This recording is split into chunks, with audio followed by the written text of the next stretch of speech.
നമ്മുടെ Riyas big boss ഹൗസിലേക്ക് എൻട്രിയാണ്. പ്രതിഭയാണ്, പ്രതിഭാസമാണ്. പൊട്ടന്ന ലോകപൊട്ടനാണ്, പൊട്ടന്ന ലോകപൊട്ടൻ. റിയാസിന്റെ സ്വതസിദ്ധമായ രീതിയിൽ റിയാസ് ലക്ഷ്മിയെ ടാർഗറ്റ് ചെയ്തിട്ട് അറ്റാക്ക് തുടങ്ങി. അവന്റെ കോമഡി കൊണ്ടുള്ള ആക്രമണം സഹിക്കാൻ വയ്യ. കോമഡി കൊണ്ട് അറ്റാക്ക് ചെയ്യുന്നു. ഇയാൾക്ക് എന്താണ് വയ്യേ? എനിക്ക് റിയാസിനോട് നമ്മുടെ സീസണിൽ വന്നപ്പോൾ തൊട്ട് പറയാനുള്ള കാര്യം, നിന്റെ ചിന്തകൾ മറ്റൊരാളിലേക്ക് അടിച്ചേൽപ്പിക്കാനല്ല ശ്രമിക്കും.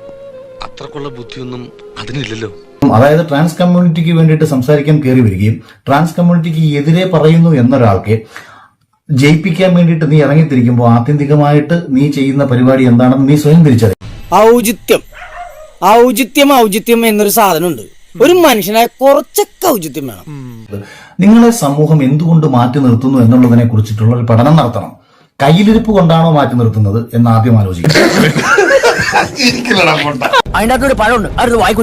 സ്വന്തം കമ്മ്യൂണിറ്റിക്ക് വേണ്ടി സംസാരിക്കുമ്പോൾ റിയാസിന്റെ പെരുമാറ്റം കാണുമ്പോൾ തന്നെ ആൾക്കാർക്ക് അറപ്പുണ്ടാവുന്ന രീതിയിലായി മാറരുത്. എടാ, നീ ശരിക്കും മണ്ടനാണോ അതോ മണ്ടനെ പോലെ അഭിനയിക്കാണോ?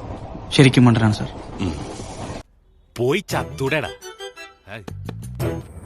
ഏതൊരു ബിഗ് ബോസ് സീസണിന്റെയും മഹാഭാഗ്യമാണ് റിയാസ് എന്ന് പറയുന്ന ഒരു മത്സരാർത്ഥി.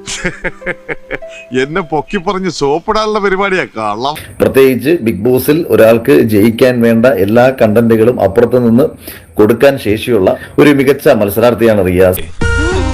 ചതിച്ചോ ദൈവമേ, എന്നെ തേച്ചതാണല്ലേ.